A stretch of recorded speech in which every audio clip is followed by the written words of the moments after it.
విగ్రహారాధికులకు ఏ అవకాశం లేదండి? పరలోకం వెళ్ళే అవకాశము లేదు. ఉందండి? ఉందా లేదా అవకాశం? లేదు. దేవుడు ఒక మంచి మాట చెప్పాడు. ఏ అవకాశం తెలుసండి? పాపికైనా ఆ! పరలోక రాజ్యం ఉందేమో గానీ, వేశ్యదారులకు మాత్రమే అవకాశము లేదు. ఎందుకు అంటే, అప్పటి వరకు లేని భక్తి మందిరం చూడగానే వచ్చేస్తది భక్తి. అప్పటి వరకు పక్కోళ్ళని చెడు బూతులు తిట్టి, వెంటనే ఒక విగ్రహం కనపడగానే అమ్మో!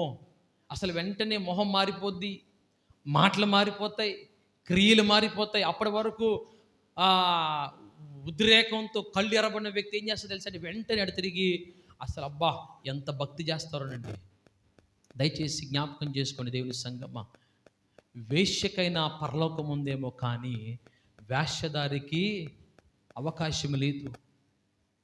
అంటే అయ్యా నేను చచ్చిపోయేంత వరకు ఏం మోసాను? బైబిల్ మోసానయ్యా. చచ్చిపోయే వరకు మోకాళ్ళేసి ప్రార్థన చేశానయ్యా. చచ్చిపోయే వరకు ఇతరులకు సువార్త చెప్పానయ్యా. నువ్వు ఎంత చేసినా సరే ఇంకను నీవు గనుక వేశ్యదారిగా బ్రతికితే నీకు పరలోకములో స్వాస్యము లేనట్లే.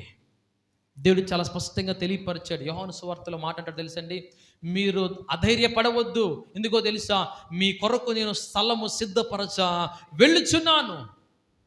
నేను గనక వెళ్ళకపోతే మీకు అక్కడ పాలు పంపులు లేవు. తండ్రి వెళ్ళి స్థలము సిద్ధపరచడానికి ప్రభువు వారు వెళ్ళారో, ఎవరైతే ఆయన అంగీకరించి ఆయన కొరకు నిలువబడతారో, ఎవరైతే ఆయన అంగీకరించి ఆయన కొరకు బ్రతుకుతారో వారు మాత్రమే ఆయన రెండవ రాకడలో ఆయనతో పాటు ఎత్తబడే గుంపులో మనం ఉండగలుగుతాం. లేకపోతే వేషధారుల వలె నామకార్థపు భక్తి కలిగి నామకార్థపు క్రైస్తవులుగా మనం ఉండగలిగితే గనక విడిచిపెట్టబడే గుంపులో మనమే మొట్టమొదటిగా ఉంటాం. దయచేసి జ్ఞాపకం చేసుకునండి.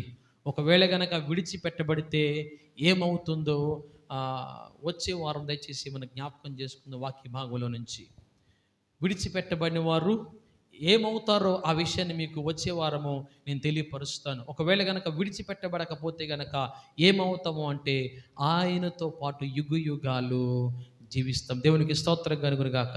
అక్కడ ఏముండో తెలుసండి? సంతోషము, సమాధానము, ఆనందము, నెమ్మది ఉంటుంది తప్ప మరేది కూడా అక్కడ ఉండదు. శాశ్వత జీవం అక్కడ ఉంటుందట. దేవునికి స్తోత్రం కలుగునుగాక. ద డెత్, అసలు ఆ పదం అనేది అక్కడ ఉండదు. చిరకాలము అంట అక్కడ ఏముండదు తెలుసండి? శాశ్వత జీవము నా తండ్రి యొద్ద ఉంటుంది. కాబట్టి తండ్రి యొద్ద ఆ చిరకాల శాశ్వత నీవు నేను పొందుకోవాలి అంటే గనక క్రీస్తు కొరకు నిలవబడదాం. ఎన్ని నిందలైనా భరిద్దాం, ఎన్ని అవమానాలైనా సరే, ఎన్ని ఇబ్బందులు వచ్చినా సరే దయచేసి క్రీస్తు కొరకు నిలవబడడానికి ప్రయత్నం చేద్దాం. ఏదో చిన్న సమస్యలు వచ్చినప్పుడు, ఏదైనా చిన్న ఇబ్బందులు వచ్చినప్పుడు చాలామంది ఏం చేస్తారంటే దేవునికి వారుకున్నటువంటి ఆ సహవాసాన్ని కోల్పోయేవారు చాలామంది అని రాడు. దయచేసి దేవుని సంగమా అలాంటి స్థితిలోనికి మనం వెళ్ళకూడదనే ప్రభు మనతో హెచ్చరిస్తున్న మాటలు.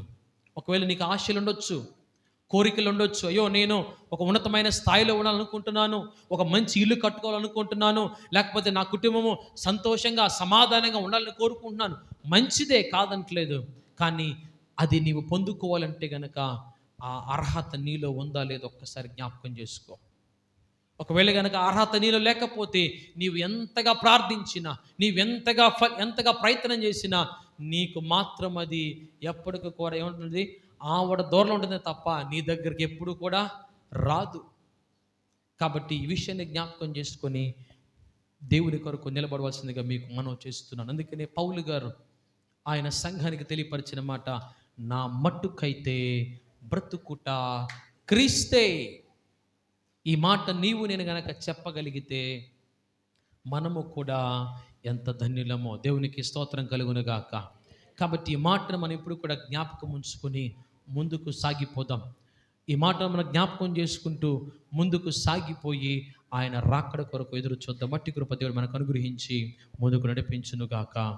ఆమేన్. తల వంచి చిన్న మాట ప్రార్థన చేసుకుందాం. తల వంచి చిన్న మాట ప్రార్థన చేసుకుందాం. దేవాతి దేవుడి మధ్యాహ్న కాలమందు మనతో మాట్లాడిన మాటను ఒక్కసారి జ్ఞాపకం చేసుకొని, అపోస్తలుడైన పౌలు గారు తన పలికిన శ్రేష్టమైన మాట, నా మట్టుకైతే బ్రతుకుట క్రీస్తే అని ఏ విధంగా అయితే చెప్పగలిగాడో, ఈనాడు నీవు నేను కూడా అటు రీతిగా చెప్పగలుగుతున్నామా? ఆ రీతిగా మనము కూడా జీవించగలుగుతున్నామా? ఆయన నామము కొరకు ఎన్ని నిందలైనా సరే, ఆయన నామము కొరకు ఎన్ని బాధలైనా సరే, ఆయన నామము కొరకు ఎన్ని అవమానాలైనా సరే భరించడానికి మనం సిద్ధంగా ఉన్నామా లేదా? ఒక్కసారి జ్ఞాపకం చేసుకుందామా? ప్రభు సన్నిధిలో ఉన్న నీవు నేను ఒక్కసారి జ్ఞాపకం చేసుకుందాం.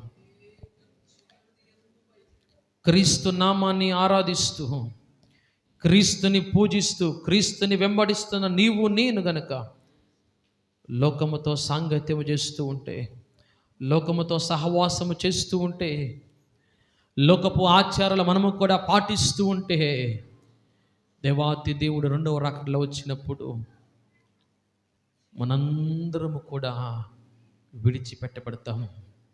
మనందరము కూడా విడిచిపెట్టబడతాం. దేవుని సంఘం ఒక్కసారి జ్ఞాపకం చేసుకో. దేవుని సంఘం ఒక్కసారి జ్ఞాపకం చేసుకో. ఏ స్థితిలో నీవు ఉన్నావు? ఎక్కడ ఉంది నీ జీవితం?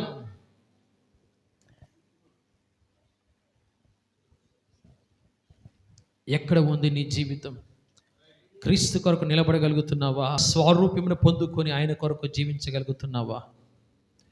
ఎన్ని నిందలైనా, ఎన్ని అవమానాలైనా, ఎన్ని ఇబ్బందులు వచ్చినా సరే ఆయన కొరకు బ్రతకగలుగుతున్నావా? ఒక్కసారి జ్ఞాపకం చేసుకో దేవుని సంగమా. ఒక్కసారి జ్ఞాపకం చేసుకో దేవుని సంగమా.